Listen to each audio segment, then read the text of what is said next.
नमस्कार, आप देख रहे हैं पंजाब केसरी। मैं हूं आपके साथ रिंकी बत्रा।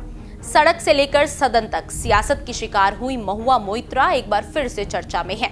सत्ता पक्ष की राजनीति से दो चार होने के बाद लगा कि अब ऑल इंडिया तृणमूल कांग्रेस की नेत्री महुआ मोइत्रा का मुद्दा ठंडे बस्ते में चला गया है, लेकिन असल में ऐसा नहीं हुआ।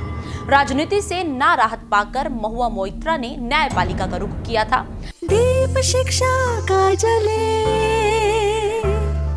हर बच्चा स्कूल चले, हो सवेरा मिटे अंधेरा, एक नया अभियान है।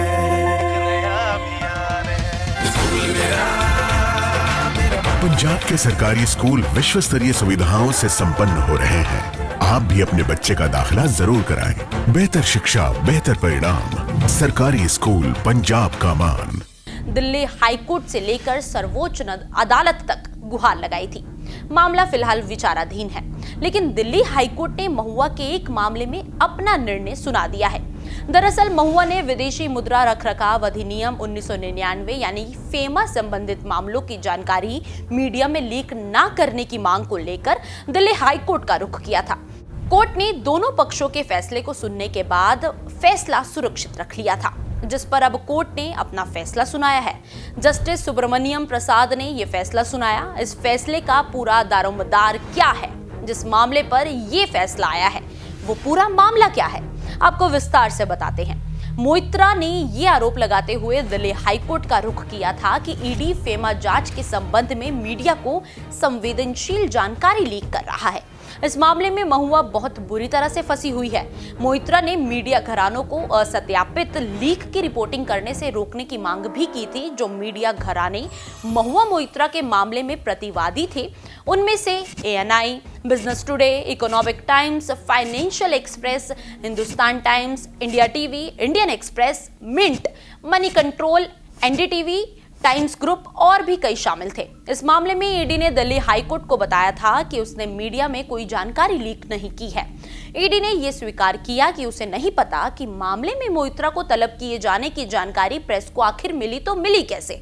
बता दें कि ईडी ने पिछले हफ्ते ही महुआ को समन जारी किया था और कथित फेमा उल्लंघन की जांच के सिलसिले में महुआ को बीती 19 फरवरी को ईडी के सामने पेश होने के लिए कहा गया था।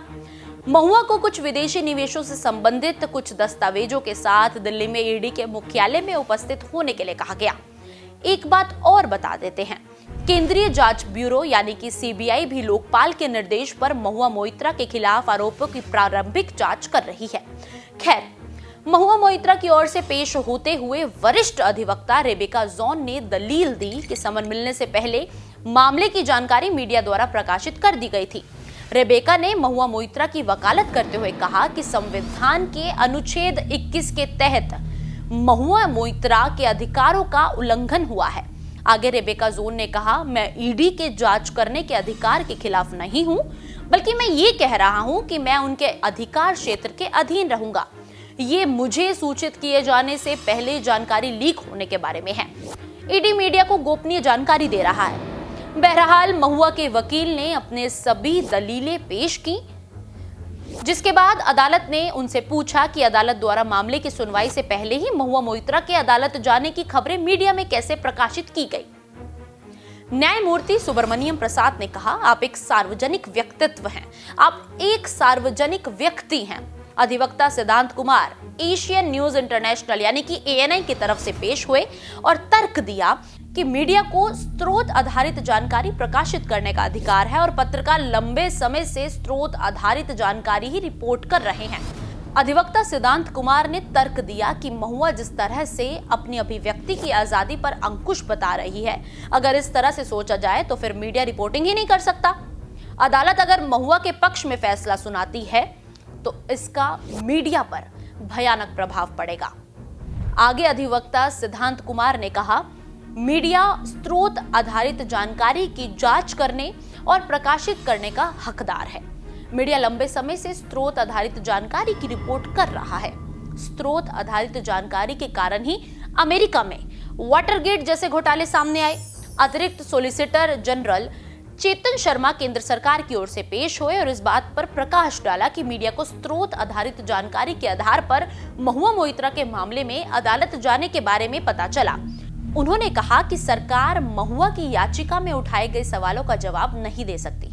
खैर, दिल्ली हाईकोर्ट ने सभी पक्षों की दलीलों पर विचार करने के बाद महुआ मोइत्रा की याचिका खारिज कर दी। अब इस बारे में आपके क्या विचार हैं, जरूर कमेंट कर हमें बताइएगा। तमाम खबरों के लिए जुड़े रहिए पंजाब केसरी के साथ। नमस्कार। हमसे जुड़े रहने के लिए हमारे YouTube चैनल को सब्सक्राइब करें और नई वीडियो की नोटिफिकेशन के लिए बेल आइकॉन को दबाएं।